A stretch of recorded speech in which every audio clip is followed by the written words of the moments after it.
اور ایسی ہوشیاری کرتے تھے کہ کوفے میں کوفے کے حاکم کے خلاف کچھ نہیں کہنا. اجی مصر میں یہ ہو رہا ہے، اجی شام میں یہ ہو رہا ہے، اجی یہ جو عثمان ہے وہ یہ کر رہا ہے، یہ ظلم ہو رہا ہے، یہ لوٹ مار ہو رہی ہے، یہ خیانتیں ہو رہی ہیں. اب نہ تو اس زمانے میں مینز آف کمیونیکیشن، کیسے تصدیق کریں؟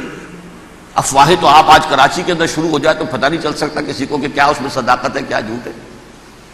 اور بری بات جو ہے فطرت انسانی کی کمزوری ہے، وہ فوراً قبول کرتا ہے. کسی کے بارے میں اچھی بات ماننے کو تیار نہیں ہوتا، لیکن بری بات تو فوراً تیار.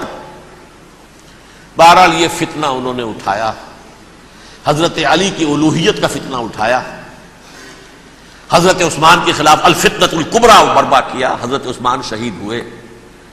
اس کے بعد 5 برس تک مسلمان ایک دوسرے کی گردنیں کاٹتے رہے، باہمی خانہ جنگی ہوئی. امت کو وہ زخم لگایا ہے جو آج تک جس سے خون رس رہا ہے.